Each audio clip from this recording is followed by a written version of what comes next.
വിവാഹം ഏത് തരത്തിലുള്ളതായാലും ഈ 3 സ്റ്റേജുകൾ അതിനുണ്ട്. അതായത് പ്രണയബന്ധമായാലും ശരി തന്നെ, അതല്ല അറേഞ്ച്ഡ് മാരേജിൽ കഴിഞ്ഞവരായാലും ശരി തന്നെ, ആദ്യം എൻറ്റർ ചെയ്യുമ്പോൾ ഒരു മാരേജ് ഒക്കെ കഴിഞ്ഞതിന്റെ എക്സൈറ്റ്മെന്റിലേക്കായിരിക്കും അവർ ചെല്ലുന്നത്. അതായത് വിവാഹമൊക്കെ കഴിഞ്ഞു രണ്ടുപേരും വളരെ എക്സൈറ്റഡ് ആണ്, അങ്ങോട്ടും ഇങ്ങോട്ടും വളരെ പെർഫെക്റ്റ് ആയിട്ട് മാത്രമായിരിക്കും അവർ പ്രസന്റ് ചെയ്യുന്നത്, പെർഫെക്ഷൻസ് മാത്രമായിരിക്കും നമ്മൾ കാണുന്നത്.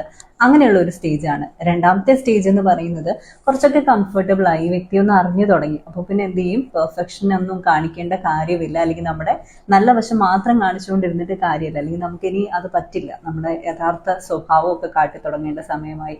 ആ ഒരു രീതിയിൽ എന്ത് ചെയ്യും, കുറച്ചൊക്കെ ഇംപെർഫെക്ഷൻസ് നമ്മൾ കാണിച്ചു തുടങ്ങാനും തുടങ്ങും.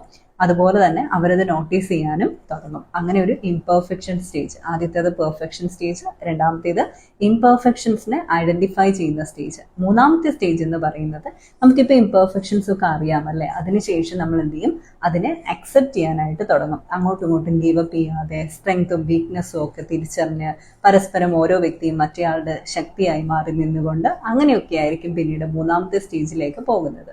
രണ്ടാമത്തെ സ്റ്റേജിൽ ഓൾമോസ്റ്റ് എല്ലാ വിവാഹ ബന്ധങ്ങളും ഡിവോഴ്സ് വേണോ, അല്ലെങ്കിൽ എനിക്കിത് വേണ്ടായേ, എന്തിനു വേണ്ടി കല്യാണം കഴിച്ചു എന്നൊക്കെയുള്ള ചിന്തകളിലേക്ക് മാറുന്ന ഒരു സ്റ്റേജാണ്. അപ്പോൾ ഈ ഒരു 3 സ്റ്റേജ് ഉണ്ട് എന്നുള്ളത് മനസ്സിലാക്കുക. എനിവേ എത്ര തന്നെ ആയാലും നമ്മൾ ലാസ്റ്റിലേക്ക് എത്തുന്നത് പരസ്പരം ഇംപെർഫെക്ഷൻസ് അക്സെപ്റ്റ് ചെയ്യാൻ പറ്റുന്ന ഒരു സ്റ്റേജ് ആണെങ്കിൽ അത്